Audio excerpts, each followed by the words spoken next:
meskipun lu udah pindah ke Golkar, gue kan searching ya di news portal manapun pasti akan selalu membawa Rian Ernest, ex kader PSI. Oh, ada ex. Coba perhatiin deh. Pasti ada ex kader PSI meskipun lu udah di Golkar sekarang ya. Jadi maksud gue brand image itu tuh gue nggak tahu nih mana duluan, PSI yang menggunakan Rian Ernest atau Rian Ernest yang menggunakan PSI. Pada saat saya memutuskan pamit dari partai terdahulu, memang saya sudah membuka komunikasi sangat intens dengan partai-partai lain. Ada lebih dari satu partai, saya punya komunikasi intens, tapi saya nggak mau buka di sini karena biarlah itu menjadi rahasia di antara kita. Kontestasi yang lo pilih adalah DPRD DKI Jakarta. Terlalu kecil kan seorang Rian Ernest di Golkar? Jadi gini loh, seorang Rian Ernest kalau tiba-tiba hari ini caleg atau politisi nggak boleh fundraising, gue selesai dari politik, pensiun pasti. Karena nggak masuk akal. Gini deh, kalau Rian Ernest berpolitik harus pakai modal sendiri, atau Oji berpolitik harus pakai modal sendiri. Pasti kan lo harus kerja banget, gue harus kerja mungkin 10 tahun untuk ngumpulin sekian M. Begitu lo punya sekian M, pasti lo nanya lagi, ngapain gue bakarin duit buat kampanye? Bener.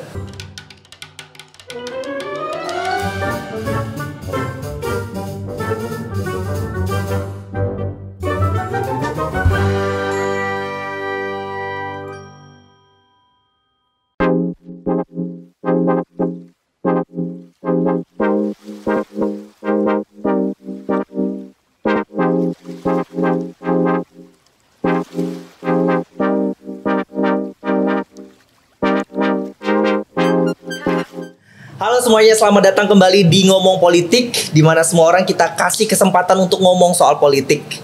Balik lagi bareng gua Ar, dan seperti biasa setiap episodenya kita mengundang seseorang yang akan berkontestasi di pemilu 2024. Tapi kayaknya gue nggak perlu perkenal ya. Kayaknya siapa sih yang nggak tahu Rian Ernest?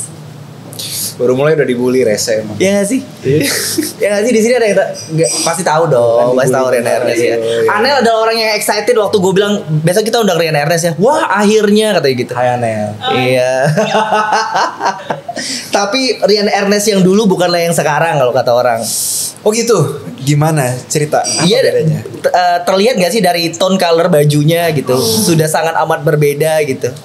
Boleh dong, gue biasanya meminta narasumber gue memperkenalkan diri dan dia akan berkontestasi sebagai apa di pemilu 2024. Promosi dikit lah. Kenalan dikit sama bestinya ngompol. Bestinya ngompol. Kinian banget nih. Halo teman-teman, nama saya Rian Ernest. Saya dari Partai Golkar. Saya adalah caleg untuk DPRD DKI Jakarta. Dapil 5 itu di Jakarta Timur, khususnya di Durensawit, Jatinegara dan Keramat Jati. Salam kenal. Salam kenal. Ya, tidak terlalu promo lah ya, jadi aman lah ya, salam kenal. Aman, tapi clear ya. Clear. Maksud gue clear ya ininya ya, dapilnya di mana. DCT-nya udah keluar? Setahu saya belum deh, belum, baru daftar caleg sementara. Tapi 100% bisa dipastikan lolos lah ya. Di politik itu 99% aja udah bagus banget. 100% gak ada di politik kayaknya, Oji. Tadi jadi kalau gue balik ke ini, gue nih manggilnya Bro Rian atau Bang Rian? Panggil nama aja, egaliter Rian aja. Oh, Rian aja. Egaliter ya, Rian aja. Oh gitu. Gue kayak yang pasti sih bro udah gak mungkin, karena udah itu kan, gitu. Itu kan cerita lalu kalau bro. Emang bro tuh diidentikan dengan salah satu partai doang ya? Iya dong, kan mungkin di tongkrongan semua orang ngebro, tapi kalau partai sebagai sebuah panggilan sayang dan cinta, kayaknya cuma partai terdahulu saya sih bro. Tapi boleh lah ya, gue flashback sedikit ke belakang gitu. Boleh dong, boleh. Apa yang lo lakukan di sekitar Januari apa Februari ya itu ya? 2023. Oh, pas saya pamit? Ya Januari, kayaknya Januari ya. Januari deh. Apa yang lo lakukan di Januari 2023 itu kan cukup menggemparkan lah. Karena you are not alone gitu. Dengan begitu banyak pentolan PSI, terus kemudian lo memutuskan untuk pamit dan keluar dari partai yang diidentikan dengan seorang Rian Ernest. Terlepas dari ada Grace Natali dan lain-lain gitu ya. Tapi boleh nggak gue tanya, sebenarnya apa sih yang terjadi waktu itu? Yang terjadi kenapa akhirnya lo memutuskan untuk pamit dari sebuah partai yang sudah diidentikan dengan PSI itu Rian Ernest itu PSI. Ya. Segitunya ya ternyata ya. Ya kalau gue sih gitu ya. Lo lihatnya gitu ya. Kalau gue gitu. No, jadi pelajaran buat gue juga jadi. Eh, Mungkin gini, gue nih mungkin orang yang idealis iya, tapi realistis juga. Jadi gue kalau ditanya orang, kamu idealis nggak? Ya saya idealis, tapi realistis. Jadi pas bersama PSI diberikan banyak kesempatan, saya berterima kasih dengan PSI partai lama, luar biasa lah. Saya belajar as a politician ya di PSI pertama kali. Cuma saya itu selalu melihat saya tuh bukan orang yang tipikal loyal ke organisasi. Saya tuh loyal ke nilai-nilai sebenarnya. Jadi yang buat saya lebih penting itu nilai daripada sosok atau organisasi. Dan organisasi seperti organisasi manapun, ngompol termasuk misalnya gitu ya. Ini kan organisasi berisi orang-orang yang memang perlu, nggak bisa semua hal itu take it for granted atau given gitu. Kita tuh harus terus evolve, terus evaluasi, terus improve gitu. Dimanapun lah, bisnis, asmara, politik, semua hal gitu kan. Nah akhirnya Rian sampai pada suatu titik bahwa bisa nggak ya kalau ada yang hal nggak sempurna di partai saya, bisa nggak ya saya coba sempurnakan, bisa nggak ya saya perbaiki. Saya sih coba. Sampai pada akhirnya gue coba seperti ini kayaknya belum bisa lagi nih gitu. Bisa nggak ya gue ubah lebih besar lagi? Kayaknya nggak bisa.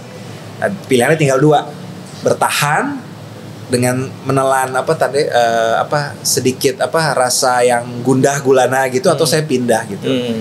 Ya buat saya ya setelah saya pertimbangkan kiri kanan, ngobrol sama orang terdekat, ngobrol sama istri, tanya orang-orang terdekat, ya it's time for me buat move on gitu. Dan begitu move on, saya tinggal menganalisa organisasi atau wadah berikut saya apa nih yang cocok gitu. Dan dari berbagai macam matriks yang saya buat, yang terbaik buat saya adalah Partai Golkar berwarna kuning. Makanya saya pakai baju warna kuning. Karena banyak teman-teman yang masih belum tahu kalau saya itu udah pindah sebenarnya ke Partai Golkar. Iya, karena hampir di semua, meskipun lo udah pindah ke Golkar, gua kan searching ya di news portal manapun pasti akan selalu membawa Rian Ernest, ex kader PSI. Ada ex. Coba perhatiin deh. Pasti ada ex kader PSI meskipun lo udah di Golkar sekarang ya. Jadi maksud gue brand image itu tuh gue nggak tahu nih mana duluan, PSI yang menggunakan Rian Ernest atau Rian Ernest yang menggunakan PSI. Saling menggunakan. Itulah politik. Saling menggunakan untuk kebaikan. Oke. Tapi gue boleh nggak sih bilang begini? PSI pada awal perjalanannya sebagai partai baru dan diisi oleh orang-orang Rian Ernest, ya, Grace Natali pada waktu itu, dan teman-teman yang lain, adalah orang-orang yang membesarkan PSI, adalah orang-orang yang paling tidak membersamai jalannya PSI, terlepas dari sukses atau tidaknya PSI. Gue boleh nggak ngomong bahwa lo merasa apa upaya yang lo lakukan untuk PSI udah mentok dan tidak dapat dikembangkan lagi gitu, sehingga lo memilih untuk menyerah dan meninggalkan PSI? Bisa gue katakan seperti itu? Sebenarnya tergantung kita ngelihatnya sih sebenarnya. Tapi saya itu sebenarnya kalau saya bisa kalau saya bisa mengungkapkan karakteristik saya, sebenarnya saya orangnya tahu diri. I see. Di konteks manapun. Artinya saya tahu diri dalam arti, dalam set masalah tertentu bisa nggak sih kamu pecahkan ini gitu. Jangan kamu jedotin pala kamu ke tembok gitu. Nah, dalam konteks PSI saat itu, ini semua partai pasti ada permasalahan, nggak ada yang sempurna. Dan Rian itu di setahun terakhir PSI, Rian itu adalah bagian dari DPP, membantu DPP. Betul. Meskipun tidak resmi di SK DPP. Loh, ketua bidang hukum kan? Iya.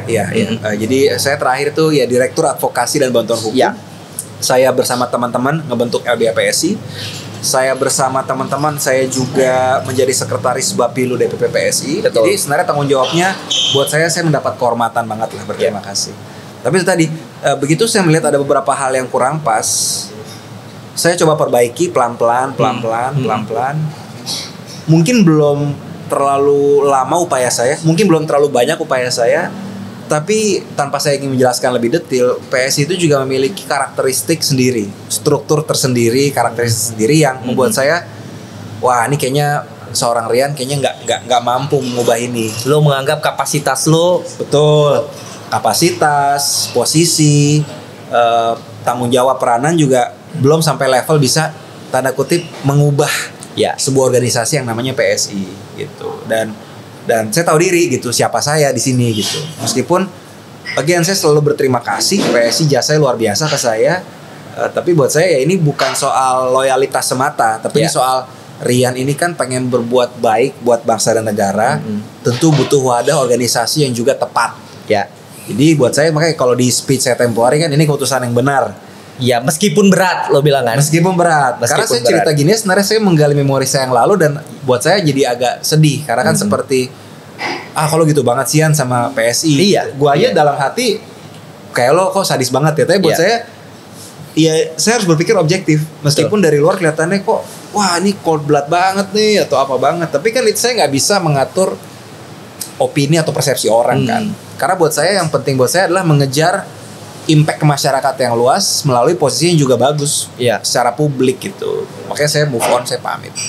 Iya. Gitu sih. Didukung oleh yang cabut tuh bukan cuma lo bro. Iya, bahkan gue bondong-bondong kan. Gue agak terakhir malah sebenarnya. Betul. Terakhir. Jadi pertanyaan terbesarnya ada apa ini dengan PSI kan? Gitu. Itu mendingan enak nih, berarti bisa ada konten banyak kan yang pamit banyak, jadi bisa dipanggil satu-satu, ditanya, nanti jadi konten tuh dijahit gitu. Ini begini bilang, ini begini. Jadi justru memang itu yang pengen gue kulik sebenarnya. Betul. Itu bisa jadi skripsi sendiri tuh. Artinya gue paham tadi lu bilang lo menganggap kapasitas lo sudah mentok, kapasitas lo tahu diri untuk mencoba dan lo masih punya optimisme lah terhadap PSI meskipun dulu tidak di PSI. Iya dong, ada pada saat gue turun belusukan, udah menceritakan gue udah beda partainya gitu. Wah, berarti sekarang saya harus nyoblos Golkar aja nih. Saya bilang loh, jangan ibu, bapak harus cek mendalam caleg-calegnya juga. Jangan karena saya udah pindah Golkar tuh saya bilang ibu pindah ke Golkar pilih saya. Ibu bapak harus silakan cek lah. Masih berhubungan baik dengan orang-orang yang ada di PSI? Masih. Saya ketemu juga beberapa ex kolega yang PSI masih dan dengan Giring Ganesha ketua umumnya saya masih respect sekali sampai hari ini. Dengan beliau, dengan Grace, dengan Raja Antoni itu saya masih respect karena mereka itulah punggawa PSI yang juga udah memberikan saya amanah tanggung jawab juga. Jadi Giring jadi ketua umum bukan salah satu faktor yang membuat dirimu untuk memutuskan untuk keluar dari PSI ya? Ini menarik. Sebenarnya saya selalu bilang kepada teman-teman pada saat banyak yang skeptis Bro Giring tuh bos saya tuh menjadi ketua umum. Saya selalu bilang ya biarkanlah waktu untuk membuktikan dia bisa atau tidak gitu loh. Dan saya tuh setahun terakhir kerja sama intens dengan Giring. Giring Ganesha tuh adalah orang yang kerja pakai hati banget. Jadi dia tuh totalitas buat PSI. Saya tahu betul perjuangan dia waktu dengan keluarga. Saya tahu betul perjuangan dia on the road selalu untuk tur solidaritas gitu. Jadi PSI itu seperti saya juga sebenarnya melihat PSI ini rumah pertama partai politik gitu. Dan jujur berarti kesabarannya Giring terhadap dinamika PSI itu jauh di atas saya kan. Karena dia tetap fight total habis-habisan buat PSI di saat seorang Rian aja akhirnya udah menyerah. Dan saya mengakui berarti dalam konteks kesabaran terhadap PSI Giring itu jauh di atas saya. Berarti dia tuh orang yang lebih wise melihat politik, orang yang mungkin melihat politik itu sebagai pengabdian, mungkin dia jauh di atas saya. Dari sini aja kelihatan bahwa sebenarnya tuh kalau kita stuck dengan persepsi negatif yang ngomongin publik terhadap Giring, kita tuh nggak bisa ngelihat Giring sebagai pribadi yang sebenarnya seperti apa sih. Dan saya harap kesempatan ini saya bisa menjelaskan pada publik bahwa Giring sebenarnya tuh top di PSI gitu. Catat ya, ini jadi highlight nanti habis ini. Betul. Nah, tapi ini menarik untuk POV dari Gen Z ya. Kita ini menarik karena POV Gen Z banyak yang melabelkan ketidaksetiaan keluar dari sebuah partai dan keluar dari sebuah koalisi adalah sebuah kata pengkhianat gitu. Menurut lo boleh nggak sih baper dan bucin pada satu partai? Salah menurut gua. Salah lah baper bucin. Karena marilah kita baper, marilah kita bucin terhadap nilai kebaikan. organisasi itu sebenarnya sejujurnya itu hanya apa ya, kumpulan orang-orang juga. Satu organisasi itu kumpulan orang-orang juga. Oke lah, ada anggaran dasar, ada kantor, ada struktur, tapi itu kumpulan orang-orang. Dan namanya orang-orang ini tuh manusia. Orang-orang itu bisa punya hasrat lalu berbeda, punya hasrat terus berbelok, bisa lupa diri, bisa terlalu nyaman, dan intinya gitulah. Orang itu juga punya kelemahan-kelemahan. Dan menurut saya, yuk kita bucin terhadap nilai dan value. Karena nilai itu yang harusnya masih bisa kelihatan dan itu bisa kita tagih dan bisa kita konkretkan dalam tindakan kita. Kalau cuma loyal ke organisasi, menurut saya ya sayang aja. Anda itu kehilangan substansi intinya sebenarnya, tapi nilainya. Orang masuk organisasi ini pasti kan bukan karena organisasinya, tapi karena ada nilai yang dilabeli oleh organisasi. Ada nilai yang menjadi tagline organisasinya. Makanya kan setiap organisasi ada tagline, ada apa, karena orang bisa nangkep, oh value-nya lu tuh ini. Harusnya itu yang jadi fokusnya. Oke lah, organisasi harus kita rawat, kita sayang. Tapi jangan sampai lupa dari value. Dan kalau boleh memilih bucin, sekali lagi, makanya bucinnya ke nilai dan value aja. Oke. Itu ya para bestie ngompol. Pasta bestie ngompol. Oke. Kita balik lagi ke topik masalah perpindahannya Rian Ernest. Wah, masih dikulik. Enggak, gue pengen ini aja, nanya aja. Bagaimana sih pada prosesnya? Ini gue juga belum tahu nih, mengkonfirmasi. Apakah ketika lo memutuskan untuk keluar dari PSI, lo sudah mendapatkan partai baru, sudah melalui proses lobby-lobby dari partai yang berikutnya, atau lo masa idah dulu nih untuk menentukan partai selanjutnya yang akan lo tentukan gitu? Sebenarnya masa idah itu nggak ada. Jadi pada saat saya memutuskan pamit dari partai terdahulu, memang saya sudah membuka komunikasi sangat intens dengan partai-partai lain.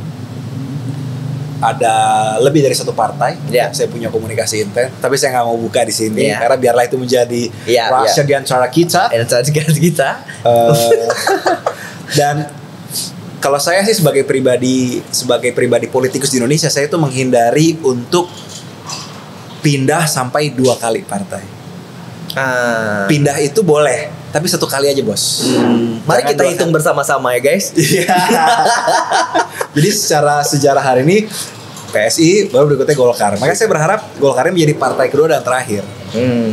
Karena itu tadi, bahwa saya pengen maraton di politik, tapi pindah-pindah juga saya pikir publik menilainya juga akan gimana gitu ya. Karena saya juga ada concern soal nanti persepsi publik kan. Lu serius gak sih politik?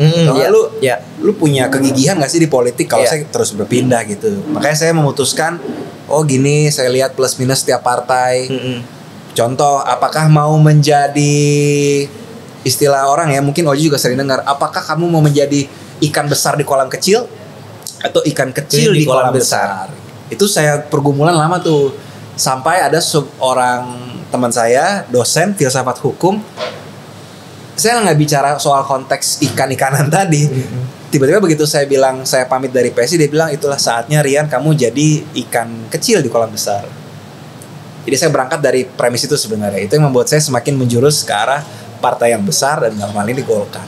Tapi wajarkah apa yang lo lakukan, apa yang politisi banyak lakukan, berpindah-pindah partai itu dilakukan, itu wajar, konteksnya wajar atau tidak menurut lo? Itu tadi, menurut aku sih perpindahan tuh hal yang biasa lah ya.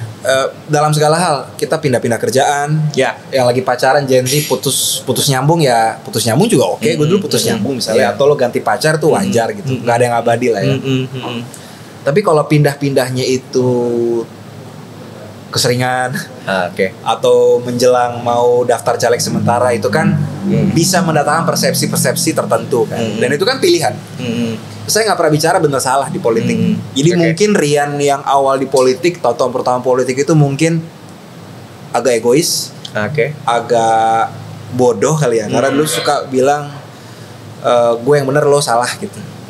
Masih kebawa jiwa mudanya. Sekarang saya ngeliat politik, jujur bukan soal benar salah sih, ini soal pilihan aja. Tentu pilihan bisa mendatangkan dampak baik buruk gitu ya. Yeah. Tapi saya nggak mau menghakimi deh. Oke. Tapi buat saya sih itu tadi pindah fine. Tapi cukup sekali aja. Wajar.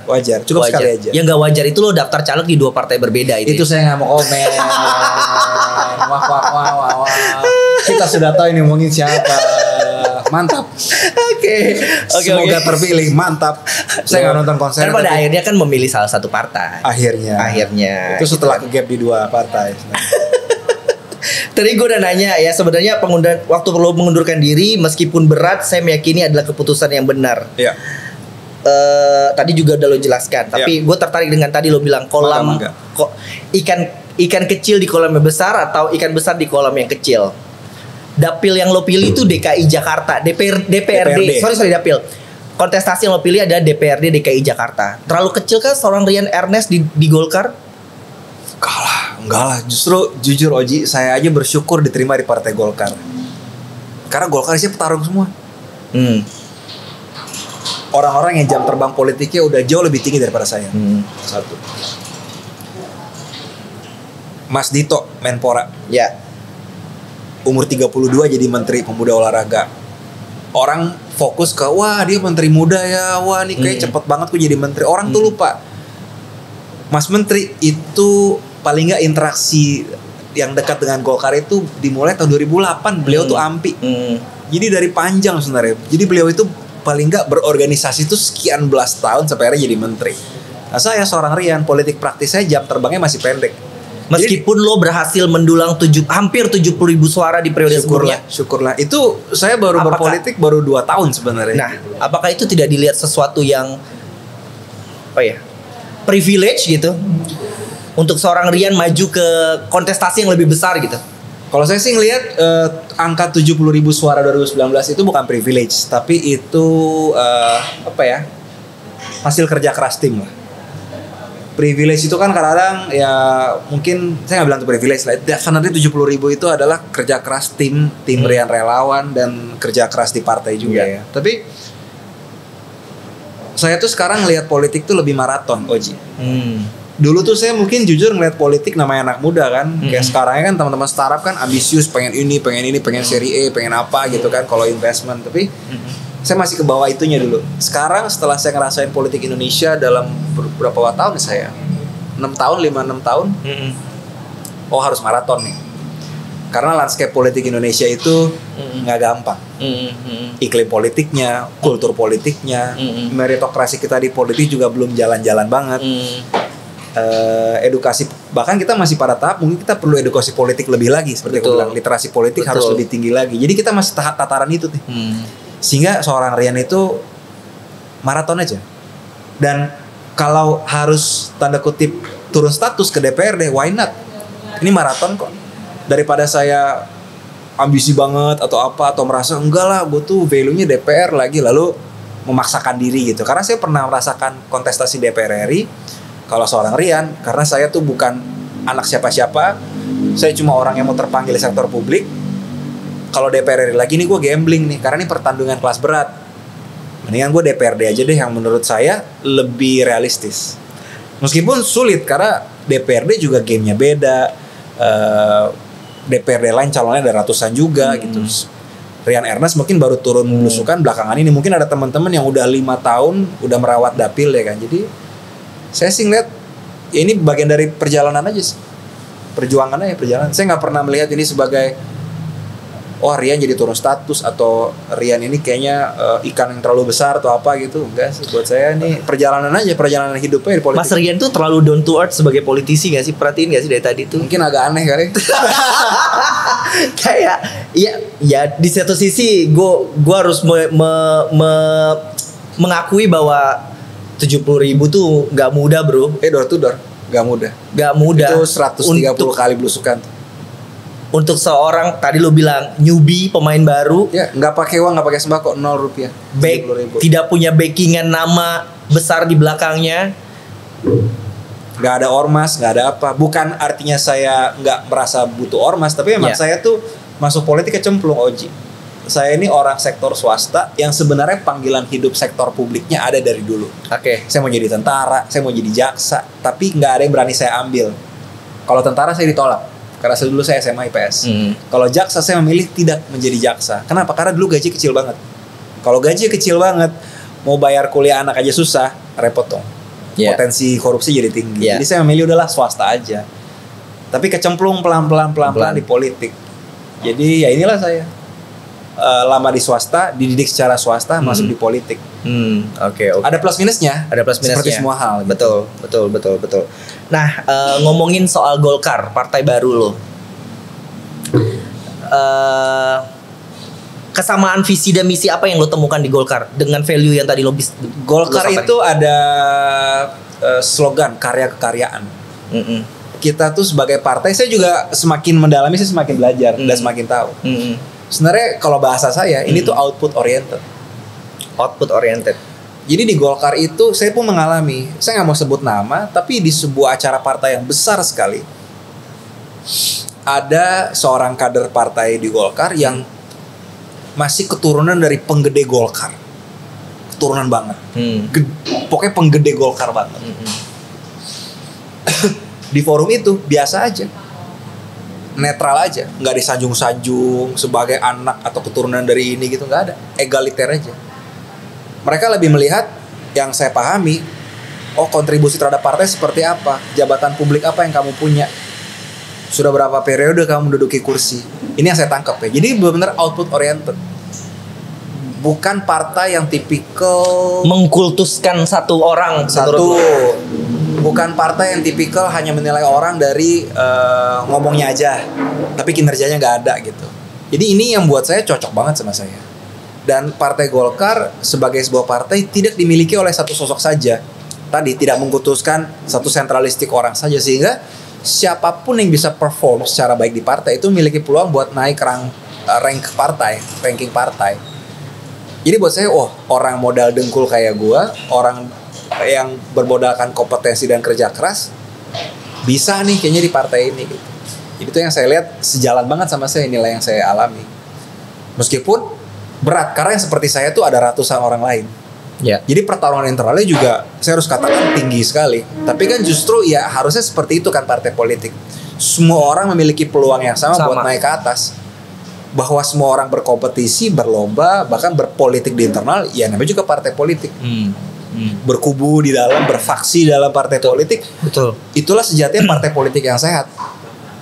Faksi di partai politik itu hal yang wajar. Tapi kalau partai lain, di partai X misalnya yang sangat sentralistik, nggak boleh ada faksi, semuanya harus disentralistik.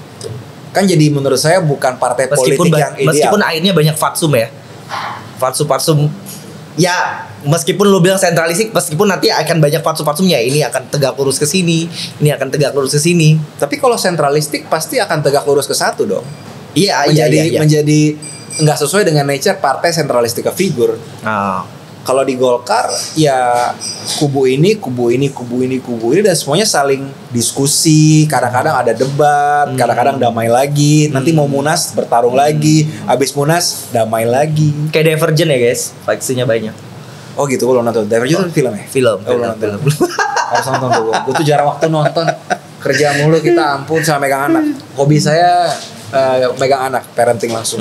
Oke, dengan segala historicalnya Partai Golkar ya,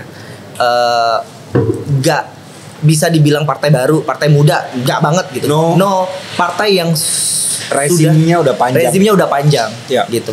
Ada selentingan gak? Lo terlalu muda di Golkar gitu? Nah, good point, Oji, good point. Tentunya apa ya? Partai saya saat ini Golkar memang entah mengapa memang di publik yang lebih terlihat memang senior. Begitu saya masuk Oji, gila yang muda kayak gue banyak banget. Tapi entah mengapa jarang terlihat. Dan gue nggak tahu alasannya apa.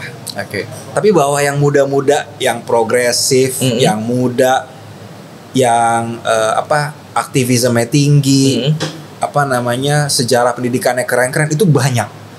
Mungkin belum kelihatan hari ini. So kita lihat aja mungkin 5-10 tahun mendatang saya yakin akan beda nuansa Partai Golkar yang kelihatan dari luar.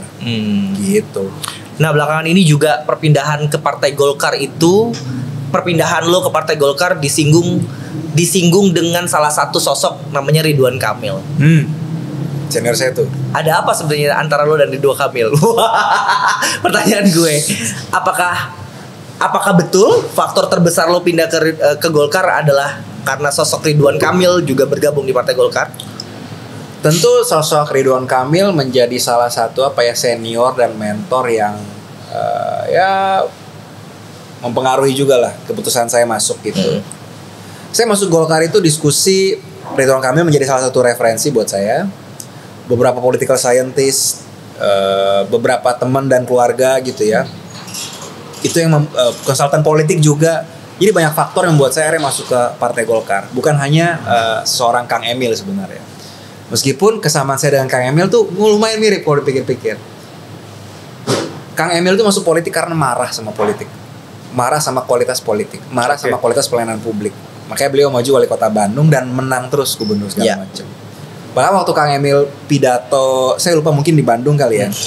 Dia bilang ke masyarakat kota Bandung, tetap harus marah gitu. Kalau Anda marah terhadap sistem, joinlah, masuk, perbaiki dari dalam gitu kan. Itu kan kemarahan yang sama gua alami juga, Oji.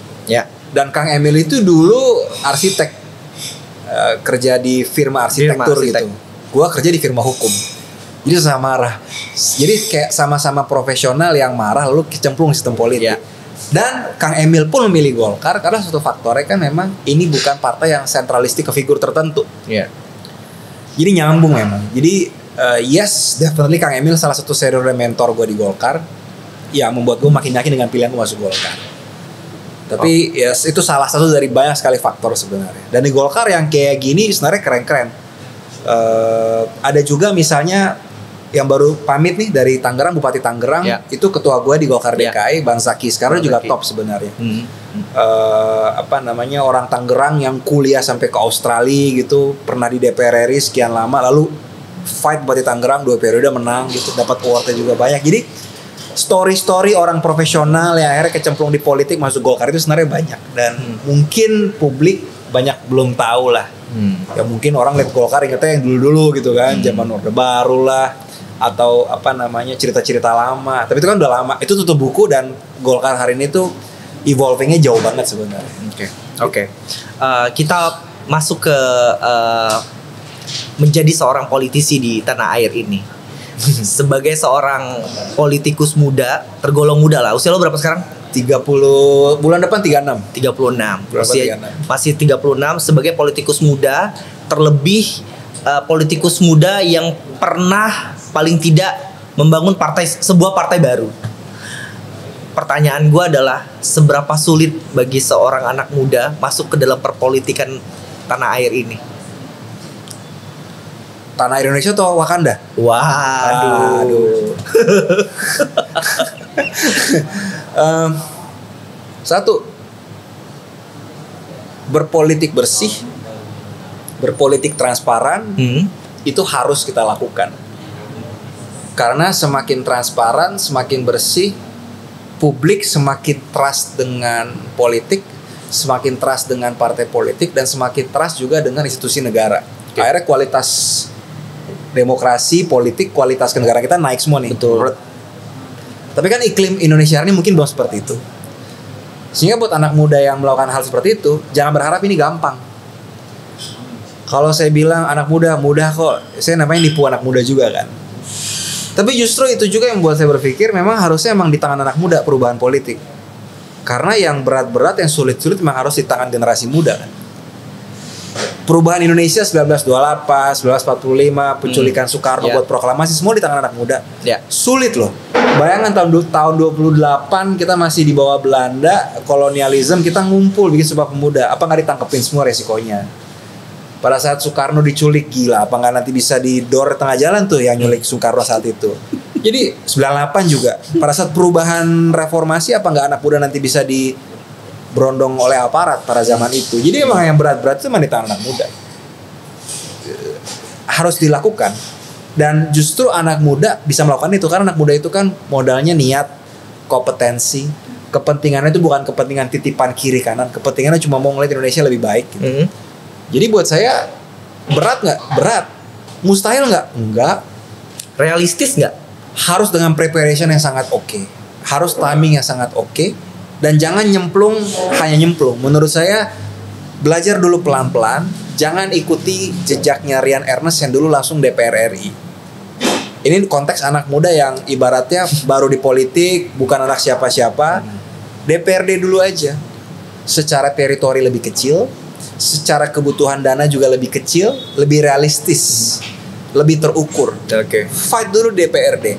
Mulailah dari WhatsApp grup alumni sekolah, carilah tim ses Anda yang pro bono, relawan, gerak-gerak segala macam.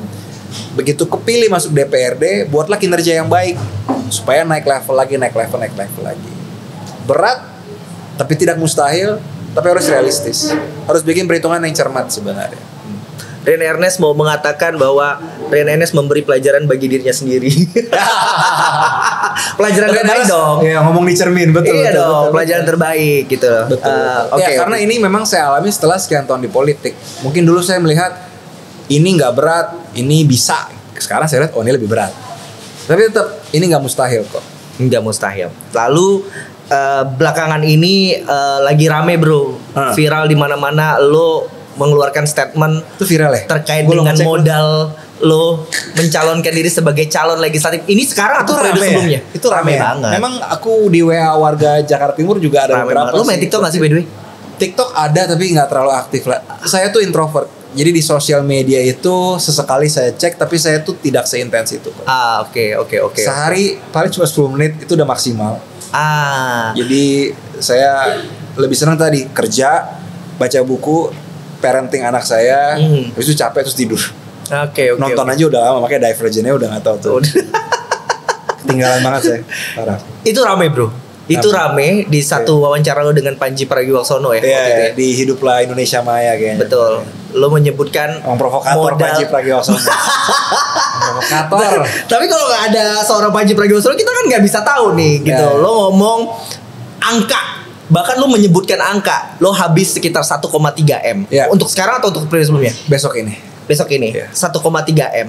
Untuk anak muda, gue masih bingung tuh 1,3 M itu untuk apa aja?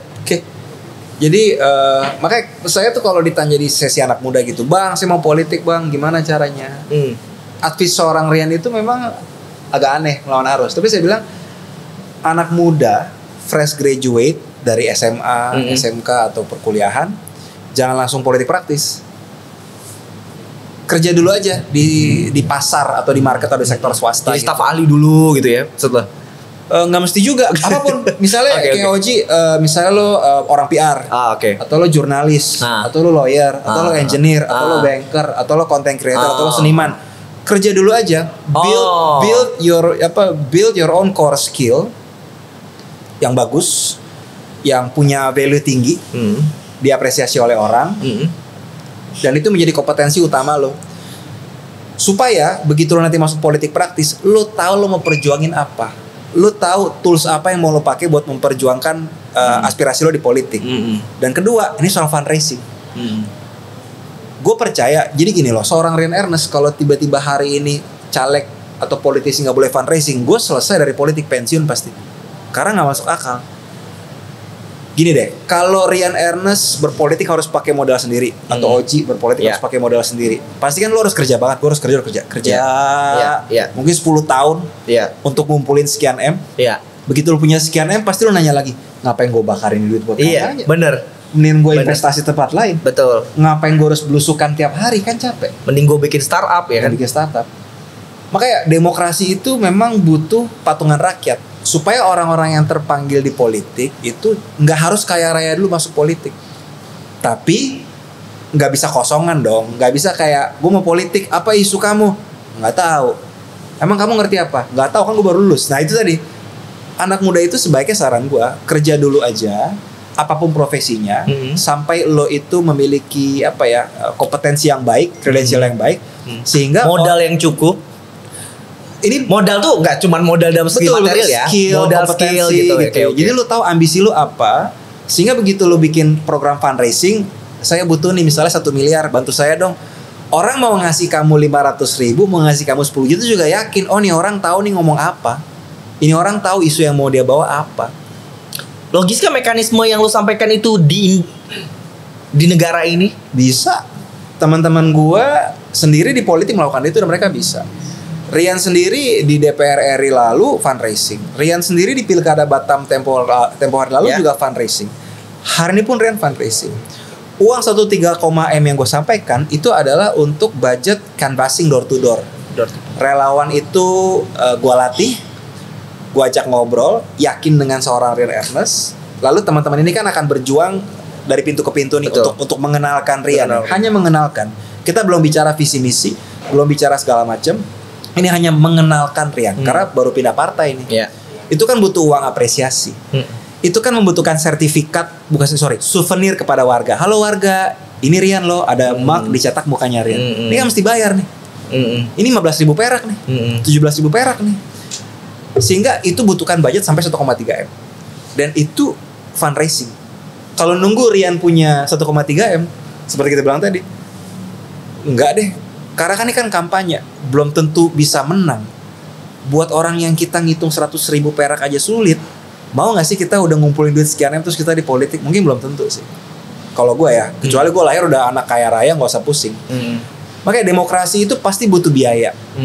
Karena setiap orang yang mau terpilih itu harus dikenal dulu, disukai, baru dipilih. Nah untuk dikenali, disukai ini kan butuh biaya. Untuk cetak kalender, cetak baliho, cetak spanduk. Makanya kunci demokrasi itu adalah fundraising. Itulah demokrasi. Gua menawarkan service gua kepada publik. Publik yakin dengan visi misi cita-cita gua. Publik ikut mendonasikan. Tapi dengan satu catatan, fundraising lo ini tidak mewakili hanya satu kepentingan tertentu. Iya, makanya harus banyak. Sumber donatur harus banyak. Harus ada 40 sampai 100 orang atau entitas yang membantu lo. Terus bagaimana lo menjaga independensi lo? Udah pasti akan independen karena ada 100 orang yang donasi kita. Ada 100 pemegang saham buat kita. Gak mungkin seorang Oji yang nyumbang sebagian, anggaplah lo satu dari 100 donatur gue bisa ngontrol gue, udah gak mungkin. Jadi kalau kita bikin fundraising ini sebuah kultur yang baik, itu akan lebih terjaga dengan sendiri sistem demokrasi kita. Kalau cuma 1-2 orang yang nyumbang, selesai. Cuma jadi centeng. Jadi mekanisme fundraisingnya juga harus ditata sedemikian rupa agar tetap menjaga keindependensian lo sebagai seorang politikus. Betul. Lalu pertanyaan gua, logiskah 1,3 M itu dikeluarkan untuk kontestasi yang sedang lo lakukan sekarang? Maksudnya logis? Kalau kata anak sekarang mubazir gak sih 1,3 M? Demokrasi butuh biaya. Dan Oji kalau kita lihat secara relatif, memang kalau kita ngelihat 1,3 M, wah gede banget ya. Tapi seperti saya jelaskan, untuk seseorang Oji, seorang Rian dikenal, itu memang butuh ongkos. Butuh billboard supaya orang kenal, butuh spanduk biar orang kenal. Itu butuh ongkos. Mungkin itu seperti orang bisa bilang, gila 1,3 M saya mau bisa beli mobil kali, beli Avar misalkan. Tapi itu adalah ongkos demokrasi yang diperlukan. Kenapa? Karena begitu Oji terpilih sebagai seorang anggota dewan, tanggung jawabnya lo berat bro. Lo itu harus mengawasi anggaran DKI yang saya lupa persis, maaf saya nggak ingat. Mungkin 80 triliun, 90 triliun hari ini. Seorang Oji kalau terpilih dengan modal fundraising 1 M sampai 2 M, itu mengawasi berarti let's say 80 M kali 5 tahun anggaran, 400 triliun. Jadi ongkos warga kumpul 1 M 2 miliar. Begitu kamu terpilih, kamu harus mengawasi tanggung jawab besar. 400 triliun. Jadi masih make sense nggak? Masih make sense menurut saya. Kalau kita lihat hanya angkanya saja dibandingkan dengan memang kondisi ekonomi masyarakat DKI Jakarta atau nasional, memang kelihatannya jomplang. Tapi kalau justru saya lihat dengan ongkos 1-2 miliar, ini memastikan orang ini benar lempeng, kerjanya total, mengawasi 400 triliun anggaran. Masih masuk menurut saya. Jadi demokrasi itu perlu biaya, yes. Besar kecilnya relatif. Oji, kalau saya pakai politik uang, pakai sembako pol-polan, itu ongkosnya bisa 10-15 M. Yang saya sampaikan tadi sih cuma habis 1,3. Jadi sebenarnya jadi kita jangan fokus cuma 1,3 M. Kita harus bandingkan dengan relatif angka yang lainnya. Justru itu tadi, kalau saya menghabiskan 15 M dari modal saya sendiri atau dari pinjaman pengusaha, udah pasti hari saya dilantik, saya mikirin proyek untuk balik modal. Ya dong, justru itu logis. Tapi kan itu yang membuat politik Indonesia buruk. Makanya fundraising ini harus menjadi kultur Indonesia yang dilakukan. Toh kita kan gotong royong. Kita di bangsa gotong royong kok. Kenapa giliran kita mau ajak donasi buat politik jadi marah-marah? Bukannya kita gotong royong. Dan memang saya sadari, memang karena saat ini orang itu mungkin sebagian marah dengan kondisi partai politik, marah dengan kondisi anggota legislator dan kepala daerah. Kenapa tuh? Ya ada OTT. Memang kan indeks kepercayaan masyarakat Indonesia pada partai politik memang rendah kan. Ya harus kita rubah. Diubah dengan membantu orang-orang yang memiliki hati masuk ke dalam sistem secara fundraising. Oke. Itu salah satu kunci utama hari ini menurut saya. Oke. Lalu ada skeptis pada akhirnya dengan modal segitu besar, akhirnya hanya orang-orang, ya terlepas dari ada metode fundraising ya, tapi kan tidak semua orang punya knowledge yang sama seperti lo untuk membuat fundraising semapan itu. Adakah kesempatan bagi anak-anak muda yang tidak memiliki privilege, apalagi lo sebut gue ini bukan siapa-siapa gitu kan, nama besar di belakangnya, untuk masuk dan terjun di politik ini tanpa mengeluarkan tadi yang lo bilang 1,3 M tadi? Bisa banget. Kalau seorang anak muda itu membuat planning yang baik dan memang bisa dikenal oleh warga sekitar secara alami, misalnya dia sambil senyum-senyum tipis ya bro. Apa? Sambil senyum-senyum tipis. Misalnya anak muda fokus di Karang Taruna, dia punya kader banyak, atau anak muda ini di organisasi kuat sekali, punya jejaring gede banget. Dia udah bisa mengatasi persoalan dikenal dan disukai. Dia nggak perlu tuh mengeluarkan uang banyak buat billboard, baliho. Jadi selalu ada harapan kok, selalu ada jalan sebenarnya.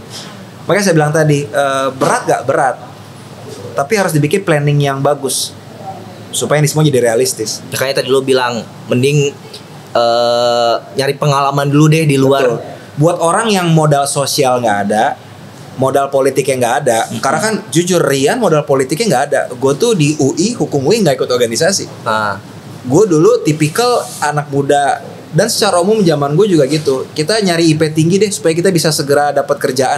Jangan nyusahin orang tua lagi.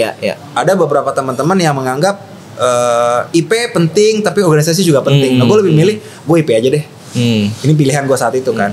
Jadi modal politik gue nggak ada. Modal sosial, gue bukan orang yang dekat dengan ormas tertentu atau organisasi kepedulian tertentu. Jadi gue fokus ya tadi gue bilang build kompetensi gue deh di sektor apalagi swasta. Modal dinasti ya. Iya modal dinasti. Jadi ya sebenarnya ada beberapa plus minus dari setiap jalur, dan kalau dibikin planning yang akurat, tepat, terukur sebenarnya bisa lah. Nggak ada jaminan, ini demokrasi. Demokrasi nggak ada jaminan, namanya demokrasi kan. Rakyat sendiri yang bisa milih kan. Bisa ada jalan lah, Oji. Ya. Kita ngomong soal gagasan dan sorry. Kalau nanti gue diberikan jalan oleh masyarakat Jakarta Timur ya, Durensawit, Keramat, Jatinegara buat mengemban aspirasi teman-teman. Komitmen gue adalah gue membuka magang buat anak-anak muda SMK, SMA di atas 17, magang aja sama gue, kuliah magang aja sama gue, supaya gue mau ngasih lihat exposure langsung nih politik yang menurut gue ideal kayak gini, lo bisa ikut banget, feel free. Gue buka kok program magang tiap 3 bulan gue buka. Jadi akhirnya teman-teman bisa ngeliat sendiri, ini nggak mustahil kok. Berat sih karena kan mungkin musuhnya banyak, cercaan banyak, tapi nggak mustahil. Dan itu juga gak sih yang lo lakuin dulu? Lo sempat magang di tim atau tim ahli waktu itu ya? Oh, di mana? Di gubernur Ya, jadi dulu saya itu kerja di sektor swasta, tapi saya meninggalkan sektor swasta pada saat saya kerja sebagai stafnya Pak Basuki Cahayapurnama, Pak BTP di Balai Kota 2 tahun. Oke. Jadi dari situ saya belajar banyak hal tentang administrasi, tentang managing pemerintahan, birokrasi. Saya belajar banyak sekali dari Pak BTP. Beliau menurut saya bicara administrasi publik, beliau adalah sampai hari ini contoh terbaik lah, salah satu contoh terbaik. Dan obrolan dengan William Siregar bilang Indonesia butuh orang seperti Basuki Cahayapurnama. Iya, Michael lebih cinta mati lah gitu. Michael dia lebih lama daripada saya sama Pak BTP. Jujur Pak, Michael lebih cinta mati sama Bapak daripada saya. Bisa di cross check ke Michael Pak. Militan deh, parah deh, ahoker banget. Oke. Kita ngomong gagasan. Dari tadi kita kan ngomong soal perpolitikan. Kita ngomong soal gagasan. Gagasan apa sih yang mau lo tawarkan sebagai seorang politisi terlebih sekarang lo akan mewakili konstituen lo jika nanti terpilih? Sebenarnya visi misi belum bisa gue sampaikan secara detail ya, karena belum masa kampanye. Yeah. Tapi bicara nilai deh ya, nilai yang selalu ada melekat bersama Rian. Politik gue politik yang bersih. Segala hal gue mencoba transparan. Dan gue tuh mencoba melayani secara total lah, sesuai dengan tugas fungsi yang gue punya juga. Satu hal soal kampanye seorang anggota dewan Oji, kita tuh nggak bisa janji tinggi-tinggi. Karena kita nggak bisa sesuai maunya seorang caleg aja atau seorang legislator. Apapun yang mau kita perjuangkan, kita harus ngomongin di level fraksi. Partai kita sendiri dulu. Setelah dapat buy-in dari semua yang di fraksi, baru kita bisa geser ke lintas fraksi. Jadi so far yang saya akan perjuangkan nilai-nilainya aja, politik yang bersih dan transparan. Soal anggaran ya pasti kalau misalnya dari sisi dinas mengajukan anggaran yang nggak bisa kita lihat ini logikanya dari mana, justifikasi seperti apa, kita cecer terus tuh. Karena gue percaya nih, Oji kan udah kerja capek-capek ya, kita kerja capek-capek kan dipajakin. Pajak naik ke negara atau ke daerah. Dari situ baru jadi kebijakan kan. Kita maulah pastikan uang pajak yang kita capek-capek itu dikucurkan ke program yang benar, efisien, tepat guna. Nah itulah tugasnya anggota dewan, itu fungsi anggaran, fungsi pengawasan. Di situ aja sebenarnya. Tapi kalau saya bisa memilih, saya tuh pengen banget mengerjakan isu pendidikan dan kesehatan.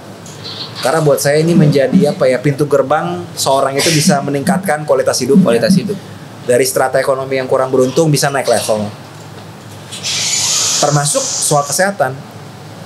Oji misalkan gajinya bagus, pendidikannya bagus. Tapi kalau kamu sakit-sakitan, pasti kualitas hidup kamu juga turun kan. Jadi ini hal yang menurut saya penting banget, pendidikan kesehatan. Kalau boleh diamanahkan dan ditugaskan, saya pengen banget sih ngerjain dengan kesehatan. Pendidikan dan kesehatan. Ini adalah sektor yang lintas gender, lintas usia, lintas strata ekonomi. Ini semua orang pasti kesesat dengan dan kesehatan. Krusial ya. Krusial banget. Oke. Ngomongin target, tapi target jangka pendek dulu deh. Ya. DPRD aja dulu terpilih dengan cara benar, dan setelah terpilih konsisten aja, istiqomah di jalan politik yang seperti aku sampaikan tadi, yang bersih, yang transparan, politik yang melayani warga masyarakat. Nomor WA saya nggak pernah ganti, 0856 929 8395. WA saya langsung aja. Mudah-mudahan kalau saya terpilih nanti ada mungkin 2 orang staff yang bisa kerja lapangan tiap hari, ngebantu masalah macam-macam lah, permasalahan KJP, permasalahan data sosial, dan segala macam, bansos. Itu tugas kami sebenarnya. Bermitra juga dengan eksekutif, karena nggak bisa lah di politik jalan sendiri. Terus kolaborasi di dalam partai kami, dengan dinas, dengan segala macam. Dengan Oji mungkin bikin konten lagi setelah saya terpilih. Target jangka panjang atau mimpi seorang Rian Ernest di dunia politik? Gak ada sih. Hari ini Rian tuh berubah banget sih. Gue harus bilang, gue tuh mengikuti ya Rian Ernest dari awal, bahkan Rian Ernest ini Rian 2.0 ya. Lo berubah banget sih. Maksudnya berubah dari permasalahan tone down gitu-gitu, hal-hal kayak gitu. Ya sorry ya, gue sebagai penggemar lo lah. Gue boleh bilang gue penggemar karena gue mengikuti. Dan apa yang dijawab Rian sekarang tuh kayak, oh iya benar, ada perubahan. Menurut lu perubahannya seperti apa? Ini tadi ini jadi Rian yang tidak menggebu-gebu seperti dahulu. Gue nggak tahu ini. Kalau anak-anak Gen Z kan ngomong mungkin ada faktor traumatik atau apa. Enggak. Yang pasti enggak trauma. Enggak lah gitu ya. Maksudnya Rian yang dulu menggebu-gebu gitu, terus kemudian yang semangatnya tuh benar-benar semangat anak muda gitu, yang jarang ditemukan di politisi-politisi gitu. Nah sekarang Rian politisi, udah gitu aja. Jadi setelah berpolitik sekian lama, menggebu-gebu itu harus, tapi menurut gue itu nggak perlu ditunjukkan secara visual. Oke. Nah, ini Rian 2.0 nih. Rian 2.0. Kemarahan kita terhadap sistem disimpan di dalam aja. Justru kalau energi itu kita sampaikan secara kelihatan, energinya cepat habis. Tapi kalau disimpan di dalam, konsisten istiqomah, itu yang lebih penting. Rather than memperlihatkan keluar. Dan Rian juga hari ini percaya politik Indonesia. Dulu gue pernah seperti itu, Oji. Dulu gue pernah berpolitik itu lebih keras, gampang mengatakan gue bener lu salah. Dulu gue seperti itu. That's the point sebenarnya pengen gue katain. Cuman kan gue gak mungkin ngomong. Iya. Kan Oji lagi PR-nya keluar nih. Lagi halus dia anak PR hari ini. Tapi ini menurut gue juga, Oji. Kultur bangsa Indonesia tuh nggak suka yang seperti itu. Nah, My observation. Mungkin menurut gue itu menarik kalau kita bicara demokrasi Barat, demokrasi Amerika, Eropa Barat gitu. Amerika lah, let's say yang polaritasnya lumayan tinggi, Republican, Demokrat. Tapi bangsa Indonesia itu sebenarnya nggak usah lah lo naming, shaming, nyalahin orang. Lo kerja yang benar aja. Itu yang lebih butuhin orang hari ini. Nah itu yang gue tangkap hari ini. Jadi kemarahan gue tetap ada. Gue kerja benar aja, kerja lempeng aja, konsisten, jangan ketularan polisi politik aja. Nah itu yang jadi pegangan gue hari ini. Jadi berubah nggak gue? Gue menggunakan istilah tepat. I think I evolve. Gue tuh berevolusi. Berevolusi. Karena itu tadi Partai Golkar partai inklusif, dan gue percaya bangsa Indonesia sebenarnya senangnya politiknya yang nggak usah banyak cakap, kau kerja konkret aja kau. Gitu. Proses pendewasaan yang luar biasa. Lumayan kita ketemu berarti 4 tahun lalu kan di acara ini. Yes. I evolve. Iya, luar biasa. Tetap sama, tetap modal dengkul, nomor WA tetap sama. Tetap bicara transparansi, tetap berusaha melawan korupsi dari dalam sistem, itu tetap sama kok. Mungkin pembawaan gue, ya pasti gue lebih wise lah. Anak gue udah 2, anak gue udah TK sama playgroup gitu. Pasti nggak mungkin gue yang bla bla bla. Karena emang I think gue jadi lebih bijak. Semoga ya uban juga makin banyak. Kelihatan nggak? Ya. Langsung stres Oji, aduh. Gue bukan stres sih, gue malah bingung mau bertanya apa, tapi nggak bingung. Untuk audiensnya ngomong politik, pemilih muda nih sekarang banyak banget, Rian. Ya. Dan swing voters juga banyak. Ya. Apa yang ingin lo sampaikan kepada para pemilih muda? Pemilih muda, kalau kita lahir di negara yang otokratik kayak Korea Utara aja gue sebut, lo itu nggak punya privilege milih sebenarnya. Justru 5 tahun sekali ini lo punya privilege, punya hak buat bisa pilih.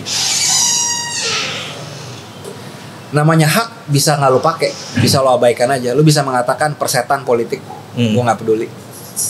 Tapi sebenarnya ini kembali ke hati lo masing-masing. Kalau lo punya hak yang bisa lo pakai 5 tahun sekali, dan kalau lo gunakan hak lo itu secara bijak, lo itu bisa memilih orang yang nilainya sama kayak lo, visi misi sama kayak lo, kemarahan terhadap sistem sebenarnya sama kayak lo, tapi orang-orang ini memutuskan untuk terjun dalam sistem. Nah pilihannya di tangan lo, mau lo pakai itu atau enggak. So kalau kita cuma kesel, semua orang juga kesel. Tapi yuk lebih wise lagi, karena sebenarnya maju mundurnya bangsa itu ya dari tangan-tangan lo semua juga. Untuk nanti pagi hari 14 Februari datang ke TPS terdekat dari rumah lo dan nyoblos partai manapun, caleg manapun yang sesuai dengan arah yang lo mau. Jadi kalau sekarang caleg-caleg itu punya akun sosmed, lo DM aja, balas nggak dia? Ya. Ada nomor WA, lo DM, balas nggak dia? Kalau balas, lo pepet, lo kejar, visi misi lo apa? Kalau cocok sama lo, ya lo pilih. Enak menurut gue. Privilege. Kalau di Korea Utara, kalau di nggak tahu di Syria gitu ya, lo nggak bisa kayak gitu. Itu aja sih menurut gue. Bukan soal benar salah kok, ini soal pilihan. Oke. Terakhir, ini pertanyaan titipan. Ya. Apakah pilihan atau arah pilihan capres seorang Rian Ernest berbanding lurus atau tegak lurus dengan pilihan partainya? Ya, sebagai soldier dari Golkar, pilihan capresnya tegak lurus. Hari ini Golkar bersama Pak Prabowo Subianto, dan besar harapan saya pribadi, cawapresnya nanti ketua umum saya Pak Erlangga Hartarto. I'm a loyal soldier of Golkar. Luar biasa. Thank you, makasih banyak Mas Rian Ernest.